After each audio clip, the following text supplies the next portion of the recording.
everyone, Donut here. Have I told you recently how much I love the criminal justice system? Why would you say that? Because today we're going to talk about a man who, despite multiple arrests, a violent criminal history, and a protective order under his belt, was out on bail. And what did he do with his newfound freedom? Well, he decided to try and kill an entire police department. He injured 7 officers in an all-out gunfight before becoming a barricaded suspect inside of an apartment complex. You know, just normal stuff. We're going to break this crazy shootout down that actually happened in my hometown of San Antonio and a couple of other incidents after a word from our sponsor. Our sponsor for this video is Tac Pack! Tac Pack! What's in my Tac Pack this time? A sticker, a rat's tourniquet, a badass retro t-shirt, some Walker's Ballistic Eye Pro, ooh, a SOG Telus FX fixed blade knife. That's dope. Ooh, a holster too. And right now, if you go to tagpack.com and use the code DONUT, you get a free mystery gift on your first order. What could it be? Tac Pack! This first story takes us to Los Angeles. We got a guy at a treatment facility that decided to stab one of the staff members in the face. Normal Los Angeles stuff. He then decides he wants to take on a group of LAPD officers while still holding the knife, which is probably the most Los Angeles story I've ever heard in my life. He was homeless and sick. January 11th, 2025, 11:15 a.m. This all starts at a residential treatment facility near USC. A staff member calls 911 after being stabbed in the face by one of the patients. Quick story, when I was in the Navy, we couldn't go to Chicago on the train because one of our sailors got stabbed in the face by a homeless person. Kind of a reoccurring theme. Anyways, here's our first clip. Someone's trying to kill people here. You stabbed me. He's stabbing people on West 23rd Street. He's trying to kill people. Police, emergency. Does anybody need a paramedic? I might need one. I don't know how bad I'm stabbed. I'm bleeding. I don't know how. Stay on the line. Now, if you're an officer responding to this, you're probably already thinking, suspect has a knife, suspect's already stabbed someone, and this is probably going to end with Donut doing a video about you on his YouTube channel. Officers show up, talk to witnesses, and then they start calling for the suspect to come outside. They don't want to rush in there. Dude's got a knife and he's already stabbed someone. Try and get him outside first in the open, where you can shoot him. Joking. Kind of, but this is where things go off the rails.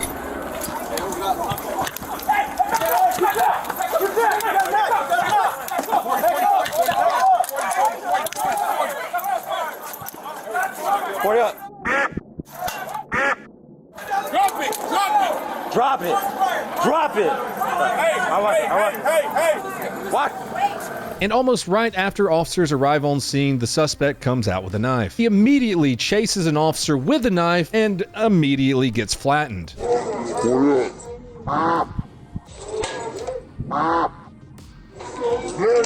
Now that's not a lethal round, that's some of our 40 Mike rubber ouchie rounds. They're meant to knock someone down or convince them to stop advancing. Trust me, they fucking hurt. For a second, it actually works. The dude eats pavement, but he gets back up, still holding the knife.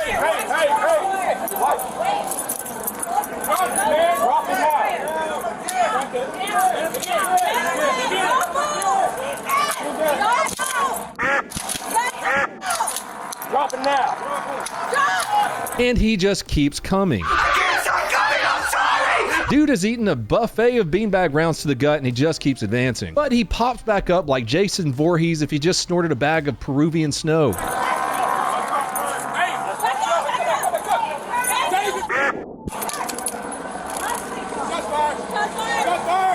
The suspect is just ignoring all the final warnings and continues to go at officers. This time, the LAPD fires real rounds, the ones that make you go to sleep and you don't wake up. Well, he finally drops. Officers move in, get the knife, and start rendering emergency aid. Too late though, he's pronounced dead at the hospital. The staff member who almost got his face cut off, he was treated at the hospital and then released. And here's the knife. That is not a little guy. It's a 6-inch folding knife that was recovered at the scene. Of course, the LAPD is reviewing the incident. It's pretty cut and dry. In my opinion, don't try to carve someone's face off and then charge at LAPD with said knife. The next incident that we're going to take a look at is so wild that if I tried explaining it, it's going to sound like I'm making this shit up. Let's give it a shot. Dude crashes into a cop car, pulls a knife on a Jamaican officer, dives into another cop car, and then for good measure starts stabbing himself. Yeah, I told you it's crazy. This all kicks off at around 6:10 p.m. in Northwest DC. Who to thunk it, another shithole. A dude in a white sedan is swerving into oncoming traffic when he suddenly slams into a police car. I feel like the cops are going to have to talk to him at this point.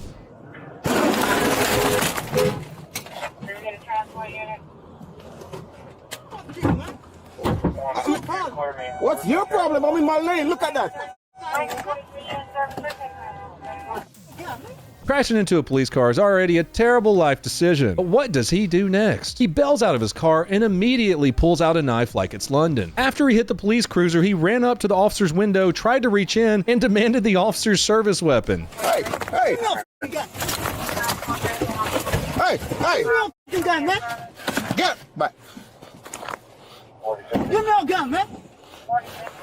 Back up. Back up. Back up. Back up. I don't want to shoot you. Hey. Give me a fucking gun. Alright, this might be the dumbest knife attack that I've seen in a hot minute. I mean, bringing a knife to a gunfight is already a pretty fucking poor decision. But starting a knife fight with a cop who's sitting in a patrol car staring right at you, it's so dumb it's confusing. Needless to say, the suspect ignores all commands, and that's when this happens. Hey. Give me a fucking gun. Say that to show you.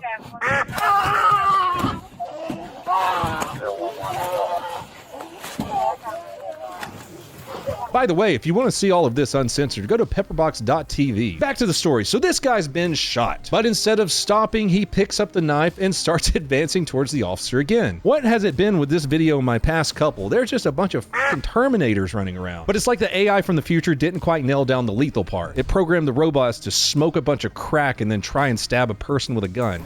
Officer involved shooting. Send the board and send out a unit. I'm done. Stay where you are. Stay where you are. Show me, man. Stay where you are. So this dude is actively leaking everywhere and still trying to end the officer, which is already wild. Backup rolls up and you think this would be the cue to, hey, maybe I should drop the knife and give up. I just got shot. Nope, instead the suspect comes up with a brilliant new plan. Subject had a knife. He's walking me down. Adult male injured, male subject shot. Hey, Furman, he's stabbing himself with a knife. Okay, he stabbed himself with a knife. Copy. It's 1814. I'd say it was a good plan. Dude gets a second win, and then in front of everyone, jumps into the other police cruiser. What's the matter with? Right in, right there. You got a shear? Watch yourself, he got a knife. He got a knife, watch yourself. Get out the car! Get out the car! Get out the car! Get out the car! Sir! Get out the car! 3500 Black of Georgia. I have no idea what the game plan might have been for him here. Holding a knife, bleeding everywhere, and trying to steal a fully marked police car while staring down the barrels of several police officers, it's a plan about as solid as Taco Bell shit. I feel like it shouldn't have ever gotten to this point in the first place. The longer the dude stays in control of the situation, the more that someone or the officers can get hurt. What does the suspect do next? He hops out and just starts running, which puts even more people's lives at risk. Now it's not just a suspect problem, it's an innocent people trying not to die problem. Get a 40. Yo! Yo, the knife! Yes! Yo,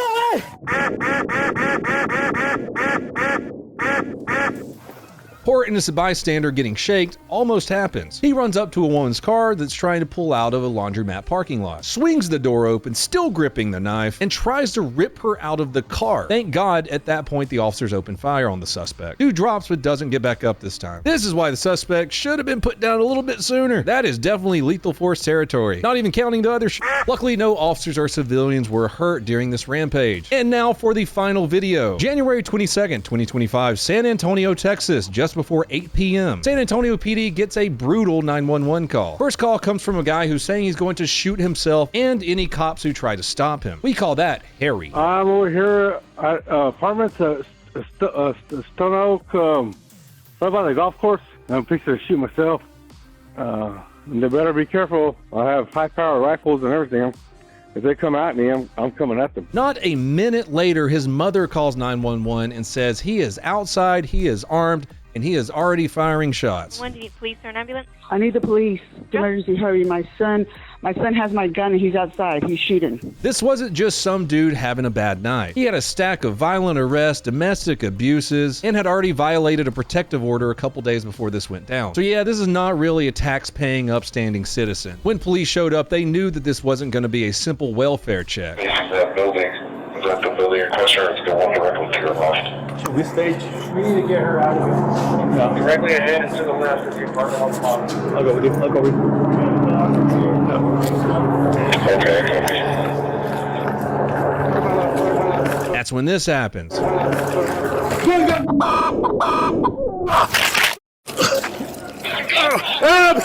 I'm hit! Officers roll up to the apartment complex on Stone Oak Parkway, and before they could even get a plan together, shots are being fired. One officer barely gets his foot out of the car when he is shot in the leg. Another one gets hit while trying to lay down cover fire. More officers roll up to help, and guess what? The suspect starts lighting them up too. Moving backwards.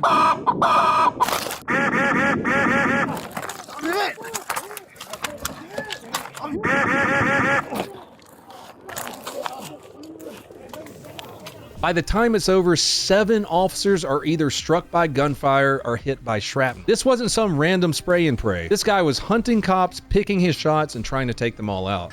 I think we might have more officers hit. They took rounds and there were shots fired again. You need to come in. It's going to be towards building 10. He's shooting outside the window. We got 2 officers shot.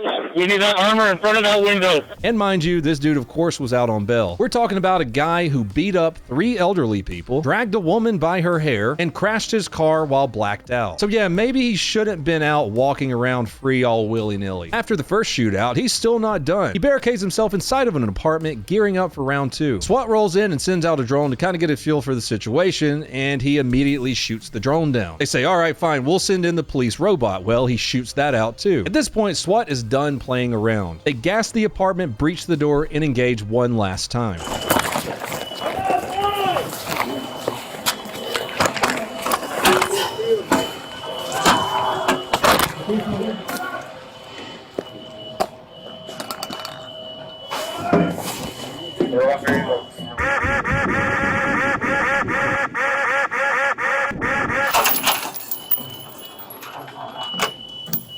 When the dust settles, officers find him dead inside of the apartment, probably the officers doing, and he still had the firearms beside him that he had used for the ambush. He got hit multiple times, and at first there was a talk that he might have taken himself out, but the medical examiner shut that down. This was not self-inflicted. SWAT was the ones who ended it. Good job, boys. How did we get here, though? 5 days before, he was locked up for assaulting several family members and then driving drunk. He had a history of violent criminal arrests, including beating people up, and a couple of domestic violences. It's like a lot of them. Despite all that, he was back on the streets trying to turn North San Antonio into a war zone. Luckily, all of the officers who were wounded made it out alive. They were treated, some of them released later than sooner from the hospital, and like I said, no lives were lost. Well, no important lives were lost. That's all I have for you fine people today. Please go to pepperbox.tv, support the channel by going to donutoperator.com, or follow me on every other social media platform. Until next time, please have a fantastic day. Whacker.